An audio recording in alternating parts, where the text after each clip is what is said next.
Welcome to the deep dive. We're diving deep into a stack of sources today, articles, research, notes you've shared, looking to pull out the really crucial insights. Yeah, that's the plan. Our mission, to really deconstruct and understand the investment operating system of Bill Ackman. Right. He's such a prominent figure, isn't he? An activist investor who, well, often makes headlines. Definitely. And the goal isn't just to, recount his history, but to get into the logic, how he thinks, how he invests, and maybe most uniquely, how he operates. Think of this as getting a shortcut, then, to being truly well-informed on what makes his approach tick. Exactly. A way to understand the why behind the headline. Okay, let's unpack this. When you look at the sources, the core idea right at the center of Ackman's system is, well, it's fascinating. He really is. It's not just about finding value that's hidden. It seems built on this powerful belief that he can actually compel that value to emerge. That's it. He's not waiting for the market to figure it out. No, he's going to make it happen. Precisely. This is his proactive interventionism. When Pershing Square takes a substantial stake in a company, it's almost never passive. Right. The intention is to get deeply involved, often pushing for board seats, advocating for major strategic shifts, sometimes even demanding management changes. It comes from a worldview, then, that some companies are just underperforming. Yeah, fundamentally underperforming their potential and needing an external catalyst, someone like him, to unlock it. Not just mispriced, but flawed in a fixable way. And his very public persona, that seems absolutely central to this, doesn't it? Oh, completely. All the letters, the media appearances, the proxy battles played out in public. That's a deliberate strategy. It's a huge part of his toolkit. It's designed to create leverage, to put pressure on boards and management teams, and crucially, to rally other shareholders to his side. Makes sense. This public stagecraft, when it works, can be an incredibly powerful force for driving the changes he wants. But it feels like a high-wire act, doesn't it? That public commitment must be a double-edged sword. Absolutely. Once you've taken such a public stance, backing down becomes incredibly difficult. Yeah, I can see that. It can lock you into positions, maybe even if things start going south. It risks escalating conflicts beyond, rational business disagreements into something that feels very personal. Maybe even ego-driven. Potentially, yeah. The sources point to that multi-year Herbalife saga against Carl Icahn as a classic example. A very public, protracted, and costly battle. Okay, so the core idea is clear. Find undervalued potential, but then force its realization, often using a public platform. But no system works without fundamental rules, right? Exactly. What are the bedrock principles, the pillars that support this whole approach? Every investor has core beliefs, like an operating system guiding them. For Ackman, these are the foundational pillars. The first one is his worldview. Okay. He fundamentally believes that markets are not perfectly efficient, especially when you get into complex or challenged companies where true value might be obscured. And that's where he sees opportunity. That perceived inefficiency is where he looks. Yeah, and he has a very specific type of business he targets, right? Not just any company with problems. Right. He seeks out what he calls super durable companies with irreplicable advantages. Like what does that mean in practice? Think powerful brands, unique franchises. What he truly loves are businesses that generate predictable, almost royalty-like cash flows. Royalty-like? Yeah, the sources give his examples. Tim Hortons getting a royalty on every coffee and donut sold, or Uber taking that consistent percentage, 20% of every single ride. He values the underlying cash-generating asset. Okay, so given that focus on long-term cash flow, it makes sense that for him, risk isn't volatility, is it? Market ups and downs aren't the main concern. Precisely. His definition of risk is permanent loss of capital. That's the thing he's trying to avoid. Then how does he tackle that risk? On multiple fronts. Yeah. First, by investing in these high-quality businesses at a substantial discount, the classic margin of safety. The Graham and Dodd idea. Exactly. But, uniquely, he also mitigates risk actively by working to improve the business or its governance after he invests. He's not passive. And we often see him using hedges. Are they just for protection? Just insurance? Not just. He uses what he calls asymmetric hedges. These aren't just downside protection. They can actually be a source of significant capital during market dislocations. Ah, interesting. So they essentially give him dry powder to deploy when opportunities are cheapest. It's a dual purpose, protection and opportunistic capital generation. It sounds like he also has a pretty clear view on human behavior in markets, how people react. He does. He sees other inventors as frequently being swayed by short-term sentiment, noise, or emotion. Fear and greed, basically. Which causes them to make mistakes. Yeah, it causes them to sometimes discard great companies at cheap prices, creating the opening for a long-term, deep conviction thinker like him. And that ties directly back to the activist piece, doesn't it? Absolutely, it's central. A core tenet is engaged ownership. He believes significant shareholders don't just have the right to engage with management on big issues like capital allocation, leadership, transparency. They have a duty. He'd say they have a duty to. Yeah. It's the difference between finding an undervalued stock and finding a good asset with fixable flaws where he believes he can step in and help engineer those fixes. That really distinguishes him from a passive value investor. A key differentiator, yeah. And moving to a permanent capital structure, like with Pershing Square Holdings, doesn't that dramatically enable this whole activist approach? It's fundamental. Having capital that isn't subject to investor withdrawals on short notice gives him the crucial time horizon. Right. He doesn't have to worry about redemptions if a campaign gets tough. Exactly. And the fortitude needed to pursue these long activist campaigns, which can often involve periods of underperformance or, intense scrutiny, he sees it as a major competitive advantage. Allows him to invest truly without regard to capital flows. That's the phrase he uses, yeah. Okay, so that's the worldview, foundational stuff. What translates that into specific investment choices? What are his absolute non-negotiables? The filters. Those are the non-negotiable filters. His worldview isn't just abstract philosophy. It translates into very specific criteria. A company must meet these. Okay, what's first? First, the business absolutely must be simple, predictable, and free cash flow generative. Simple and predictable. Keyword. Like crucial. He needs to be able to understand the operations easily and be confident it will generate substantial recurring cash for him to value it properly. If he can't model it with high confidence, he's probably out. And it needs to be strongly positioned in its market. Yes, it must have a dominant market position and strong pricing power. This means strong brands, deep competitive advantages, moats. The ability to raise prices. Without losing significant customers, exactly. The sources mentioned Netflix, back when he invested, as having a powerful competitive moat and pricing power. That's what he looks for. And the classic value investing safety net. The price has to be right. Still applies completely. There must be limited downside and significant upside potential. Buying at a substantial discount to intrinsic value for that margin of safety. Standard value stuff there. Absolutely. And he's always looking for those asymmetric opportunities, especially with the hedges we discussed. Big potential upside, clearly defined downside. He also seems to focus on big companies, right? Large cap. He does. Large capitalization is key, partly because he needs to deploy significant amounts of capital, but also because you generally need a larger stake to exert meaningful influence. Makes sense. You need scale to be an effective activist. Right. And finally, that activist angle itself is a filter. How so? Critically, the company must be amenable to influence. The potential and the perceived path to actually influence change governance, strategy, capital allocation, leadership is essential. Especially for the big bets. Exactly. For his larger defining positions. If he can't see a clear way to help architect a fix, a path to unlocking that value, it likely won't make the cut, even if it looks cheap. Wow. When you put all those rigorous filters together, simple, predictable, FCF, generative, dominant, pricing power, limited downside, large cap, and amenable to influence, that must leave a very, very small universe of potential investments. It really does. It's incredibly restrictive. So the concentration we see in his portfolio isn't the goal, it's the result. That's how the sources frame it. These stringent filters naturally lead to a highly concentrated portfolio, typically somewhere around 7 to 10 core positions. If companies that meet all these criteria are genuinely rare, then it's a logical consequence that when you find one, you bet big. Concentration is an outcome of the filtering process. Exactly. And that focus on simple, predictable is also, a deliberate attempt to stay within what he perceives as his circle of competence. Trying to avoid analytical quicksand in complex industries. Right. Trying to reduce variables, though, as we've seen, we'll probably discuss later, that's not always a perfect safeguard. Okay, so we've got the core thesis, the activist catalyst, we have the worldview underpinning it, and the strict filters for picking targets.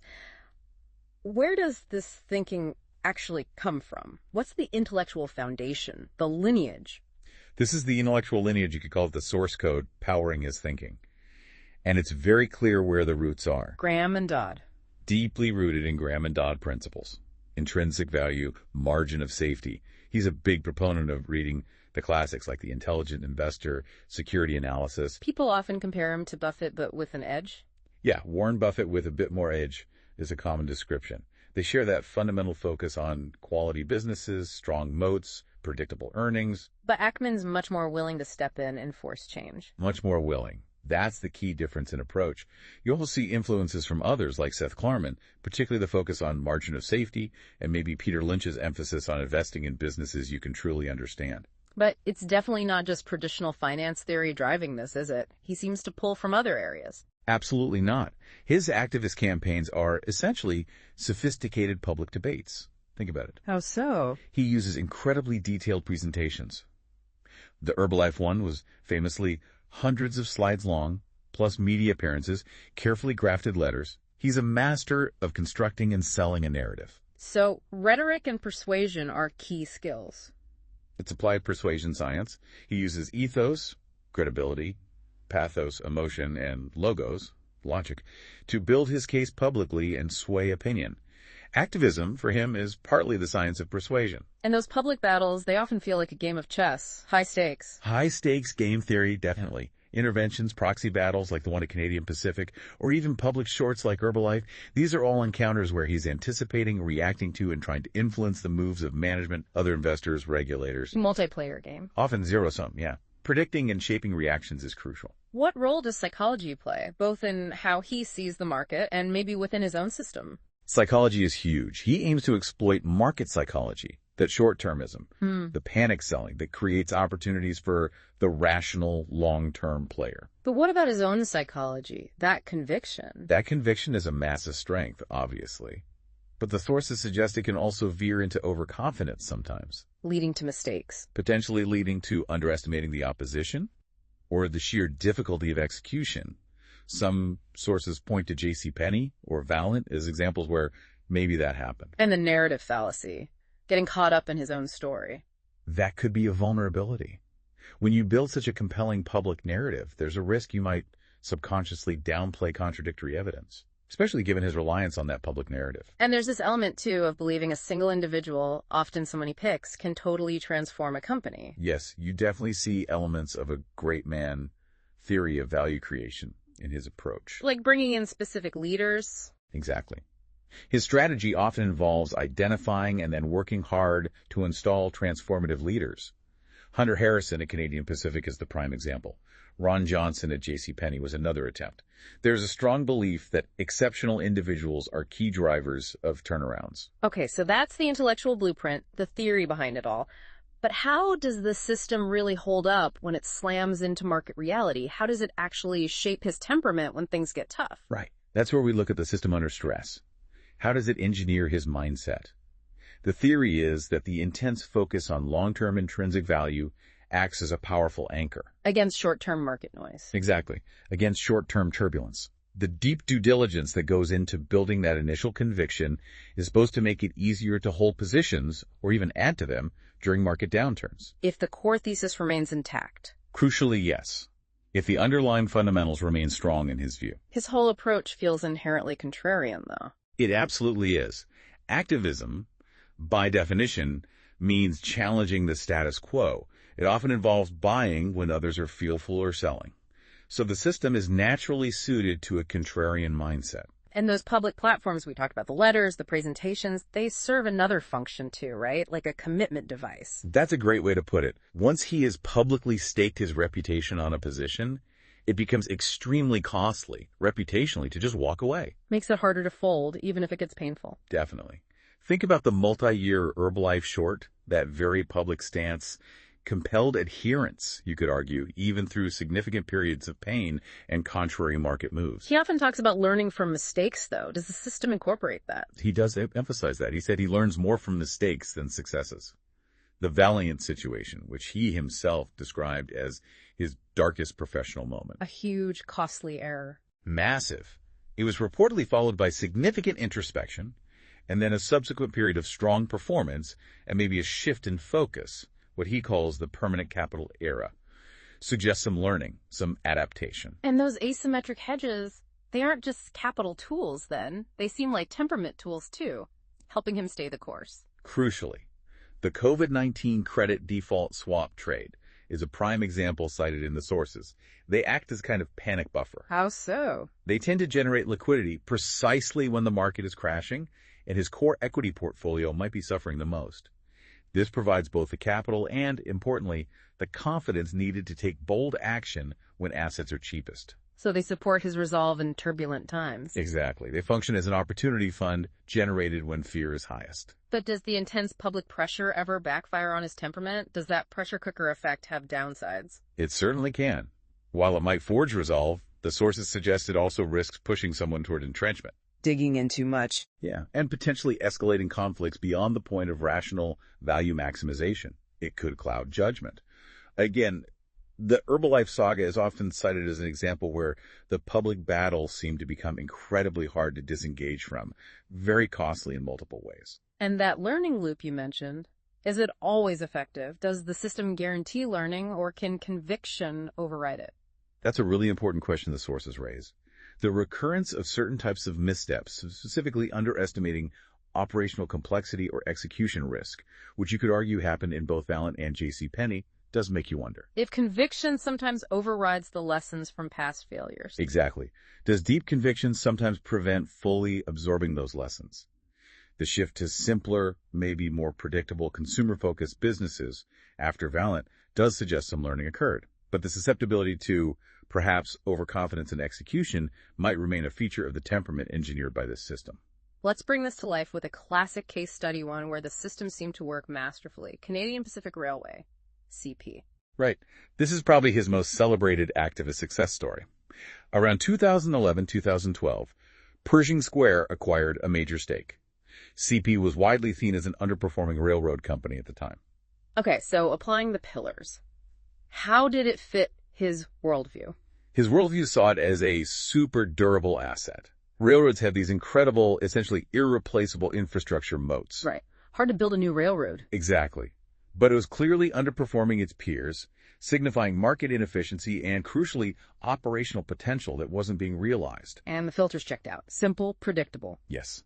Railroad operations, while complex in detail, are relatively simple and predictable at a high level compared to, say, biotech or cutting-edge tech.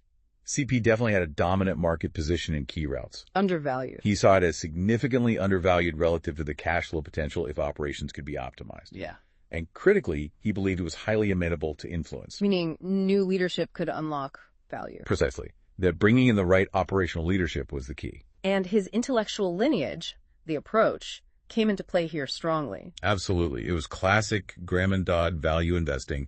Find a great undervalued asset, but then turbocharged by his forceful intervention approach. Actively working to install proven leadership. Exactly. Specifically, Hunter Harrison, who had a track record of turning railroads around. This is where the temperament engines seemed to be firing perfectly, wasn't it? The conviction, the public fight. Probably. He initiated a high-profile, incredibly fierce proxy battle to get his slate of directors elected and install Harrison as CEO. That takes guts. It required immense conviction, the willingness to fight very publicly against entrenched interest, and remarkable tenacity. Despite significant resistance from the incumbent board and management, he won the proxy fight. And the outcome, did it work? Transformative. Under Hunter Harrison, CP underwent a dramatic operational turnaround. The crucial operating ratio, a key measure of efficiency for railroads, improved dramatically. Went from the high 70s or low 80s% down to the low 60s or even high 50s% range. Huge improvement. Shareholder value surged. Reports suggest something like a 150% increase during his active involvement period. It really stands as a prime example of his system's potential when everything clicks. Okay, that's a major win. Now let's flip the coin and look at the anti-portfolio, maybe an example where it didn't work out so well. The very brief investment in Netflix. Ah, yes, a much shorter and less successful story. January 2022, remember Netflix stock had declined quite a bit. Right. Pershing Square announced a significant investment. He spoke very highly of the company at the time, saw it as a primary beneficiary of streaming trends, best management, pricing power, margin expansion potential, all the good stuff. But it was gone incredibly quickly. Like, blink and you missed it. Just 3 months later, April 2022, he sold the entire position. Reportedly took a loss of around $400 million. Ouch. What was the reason given? His stated rationale was a revised outlook on the predictability of Netflix's future cash flows. that key word again. Predictability. Concerns around subscriber growth trends, the whole password sharing issue, increasing competition. It all meant he felt he couldn't forecast those future cash flows with the level of certainty his system requires. Interesting. What does this episode reveal about the system when it's under stress, or maybe just faced with a different kind of challenge, like a fast-moving tech? Several things jump out from the sources. Yeah. First, it reveals a tension with that core, simple and predictable filter. How so? The service seems simple. The user experience is simple, yeah. But the underlying business dynamics of streaming subscriber growth saturation, password crackdown effects, intense global competition, escalating content costs proved far less predictable than perhaps he initially assessed. Highlights a potential blind spot. Maybe a blind spot when his system encounters rapid, complex, secular change, particularly in an industry like media or tech where things move incredibly fast. It also showed the limits of his usual activist influence in that specific context. Harder to push Netflix around than a railroad. Much harder to influence a global tech and media giant, especially with just a brief holding period and no board seat. The usual activist levers, operational changes, capital allocation shifts were far less potent or obvious here. And what about his temperament facing that kind of uncertainty? Not market volatility, but fundamental business uncertainty. The swift exit suggests that when faced with higher than anticipated ambiguity and unpredictability, especially in an area that might be, let's say, outside his deepest traditional expertise like fast-evolving, high-growth tech, his long-term resolve gets tested. It seems his long-term resolve can be compromised. Predictability is such a fundamental requirement of his system. Its perceived violation triggered a relatively rapid sale, despite that strong initial conviction. Maybe shows the boundaries of his circle of competence. Could be. It might indicate where his framework is most robust, perhaps in industries where he deeply understands and can directly influence the competitive dynamics and value levers. And didn't he use proceeds from another big win to fund this? Yes. Reportedly, he unwound a very successful interest rate hedge position to fund the Netflix purchase, stating at the time that Netflix offered a more compelling risk-reward. Which highlights the opportunity cost when it goes wrong. Absolutely. It strongly reinforces how much his system prioritizes those predictable cash flows. When that predictability dissolves, even strong initial conviction isn't enough, apparently compelling a rapid exit.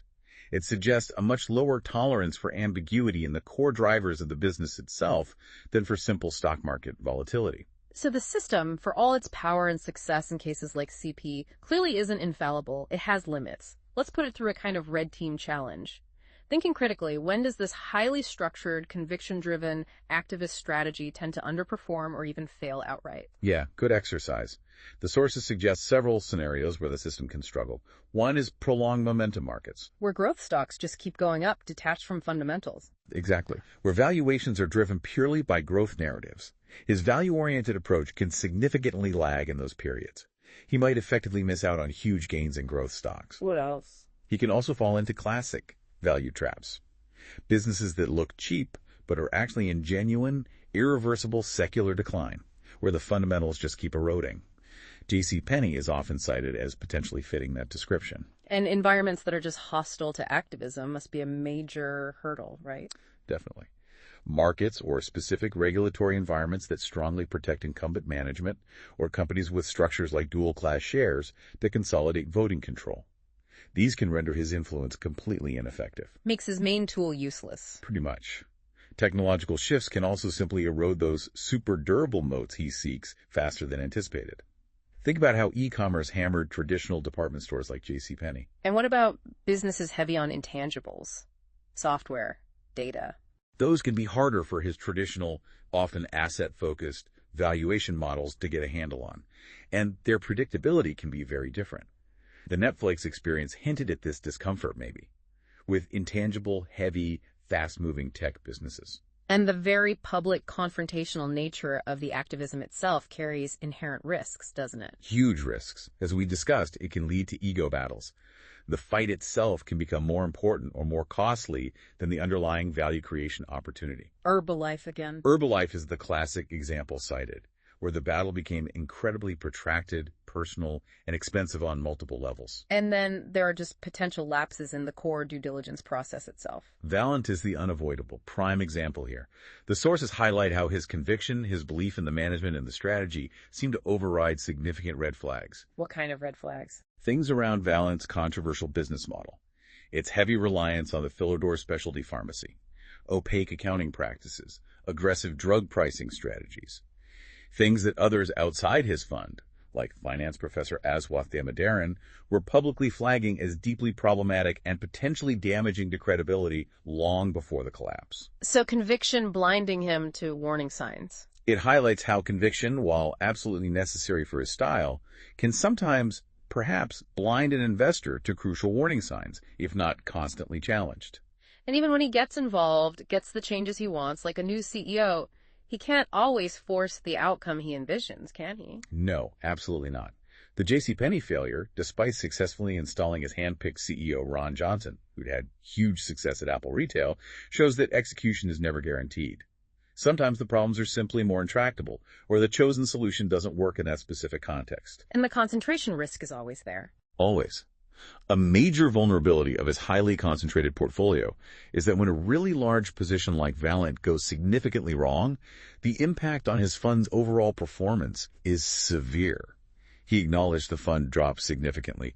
That's the unavoidable trade-off you accept with a bet big strategy.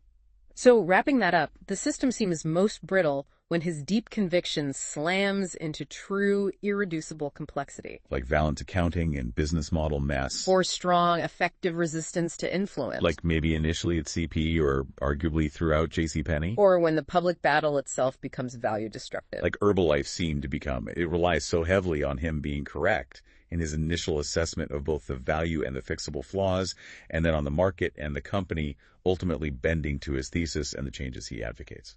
And there's that potential narrative feedback loop you mentioned. Yeah, because he commits so publicly, it makes changing course difficult and potentially embarrassing. This could reinforce confirmation bias, leading him to perhaps overemphasize evidence supporting his view while downplaying contradictory data, especially during those prolonged public defenses we saw with Valeant or Herbalife. And the paradox of simple is critical, too. Right. Something like Valeant might have appeared simple on the surface by existing drugs, raised prices significantly, but the underlying execution involved hidden, complex, and ultimately deeply problematic, even unethical details. The filter for simple needs to probe deeper than the surface narrative. Okay, let's really test the system now. Let's run a timelessness test. How might Bill Ackman's system, with everything we've discussed, its strengths, its vulnerabilities, its filters, analyze a contemporary, high-flying, complex company like, say, Snowflake? You know, cloud, data warehousing, data cloud, high revenue retention, big enterprise clients. Okay, interesting challenge. Let's apply his 5 filters speculatively, based on what we've learned about his process. First, is Snowflake simple, predictable, and FCF generative? What do you think? Well, the surface concept, a data cloud, where you pay for what you use, might seem simple to the end user. But the underlying technology, the competitive dynamics against the giant hyperscalers like AWS, Azure, Google, the pace of innovation, that's incredibly complex and fast evolving. So not simple in the way a railroad is simple? Definitely not. The consumption-based model could lead to predictable revenue if usage patterns are stable. And that high net revenue retention is a very positive signal there, suggesting customers like it and use it more over time. But predicting long-term free cash flow. Predicting long-term stable free cash flow generation with high certainty in this incredibly dynamic tech landscape, that seems inherently challenging. Is it truly predictable over a 10, 20-year horizon like he prefers? Probably not to the same degree he requires. This filter feels like a major hurdle, maybe uncertain, leaning towards a fail for him. Okay. What about dominant market position and strong pricing power? Snowflake definitely has a strong brand. It occupies a significant and growing niche in cloud data warehousing. High switching costs for enterprises certainly offer some kind of moat. And that net retention suggests pricing power. Yeah, the high net revenue retention suggests customers perceive value and are willing to spend more over time, which implies pricing power. But the huge counter is the intense and increasing competition from those massive hyperscale platforms. Can Snowflake's advantage truly be irreplicable long-term? That's the billion-dollar question for tech moats, isn't it? Is its advantage truly irreplicable over a multi-decade horizon when facing competitors like Amazon, Microsoft, and Google who can bundle services, cut prices, and have vast resources? That durability is questionable. I'd score this maybe a pass, but with significant caveats around long-term durability against those giants. Valuation, limited downside, significant upside, margin of safety. This is almost certainly a fail based on his criteria most of the time. High-growth tech like Snowflake typically trades at very, very high multiples of current earnings or free cash flow. Based on massive future growth expectations. Exactly. It would be extremely difficult, if not impossible, for Ackman to find a substantial margin of safety at typical market prices.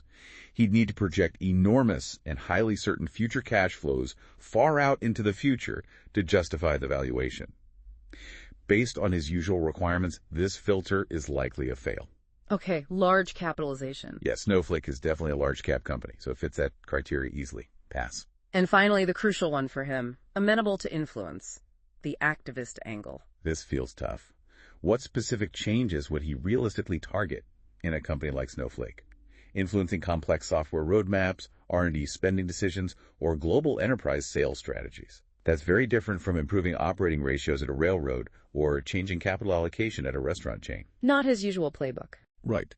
Activism in tech often focuses on things like M&A pushing for a sale, or maybe broad strokes like demanding increased cost discipline, or a clearer, faster path to GAAP profitability. But the core operational levers seem less obvious for this typical approach compared to more industrial or consumer businesses. So this filter feels uncertain, maybe weak at best. Okay, let's summarize that speculative scorecard for Snowflake through an Ackman lens. Simple, predictable, uncertain, likely leaning fail, dominant pricing power, pass, but with big caveats on durability. Valuation margin of safety, likely fail most of the time. Large cap pass.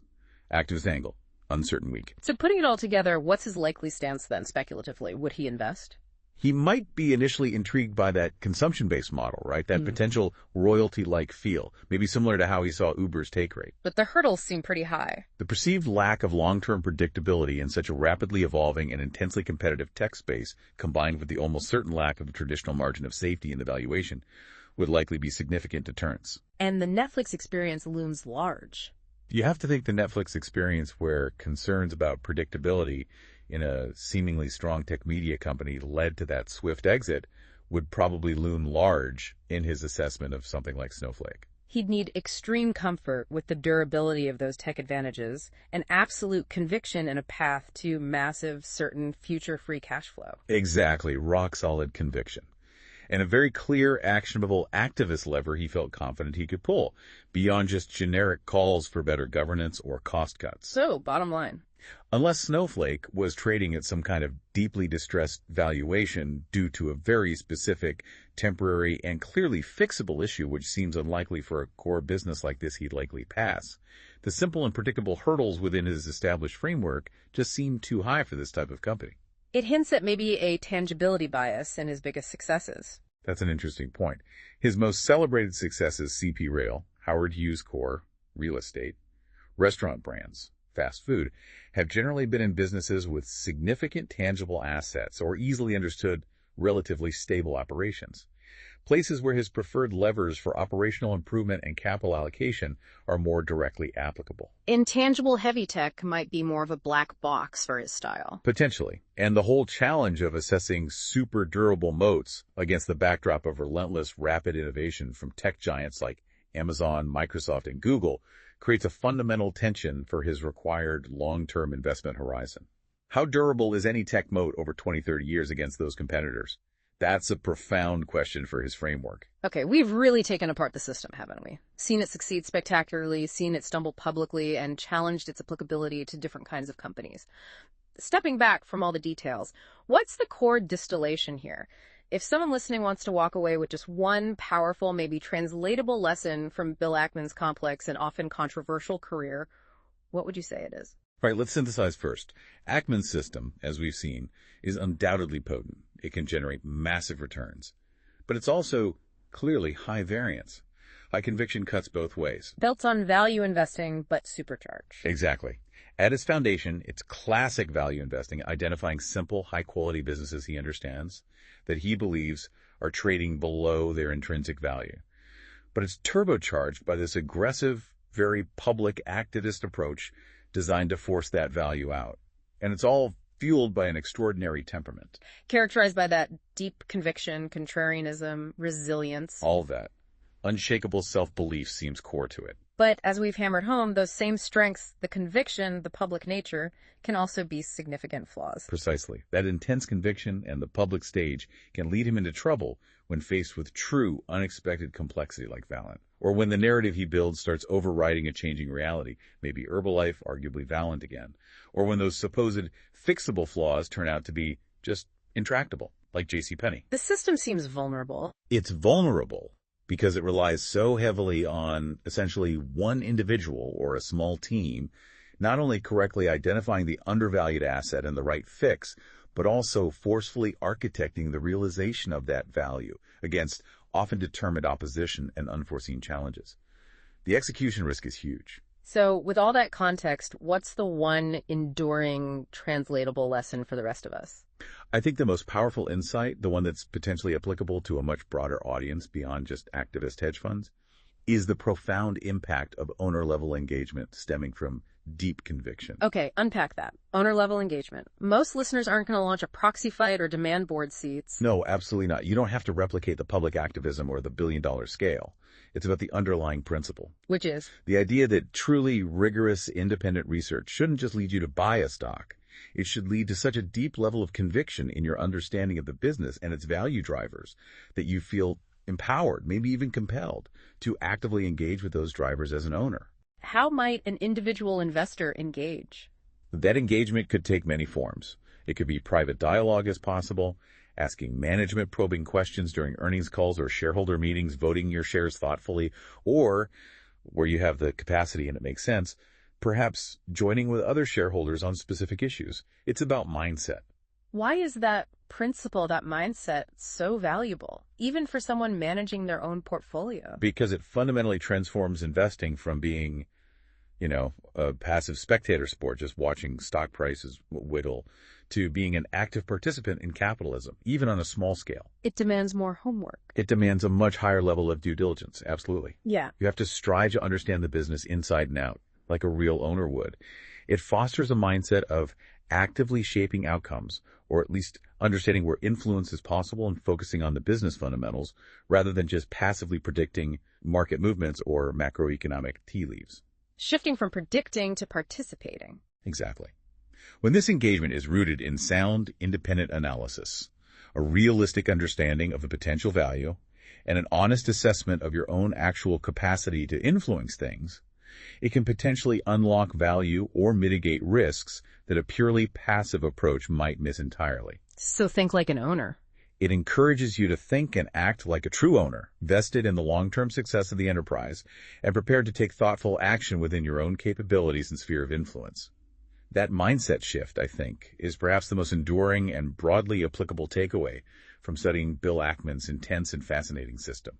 Bill Ackman, undeniably a major financial force, a master of conviction, and maybe a strategist whose career constantly reminds us that in the high-stakes world of finance, the line between strategic genius and, determined hubris can sometimes appear razor-thin. It certainly can. His trajectory offers a really rich case study, doesn't it? In the sheer power of belief, the intricate complexities of trying to create value through direct intervention, and the constant challenge of navigating the unpredictable currents of global markets. It absolutely does. A career that provides plenty of material for reflection for any serious student of investing, drawing lessons from both the clear triumphs and the very public, sometimes painful, setbacks. Thank you for joining us on this deep dive. We hope you found it insightful. We'll be back next time to deconstruct another figure or topic, aiming to help you become just a little bit more informed.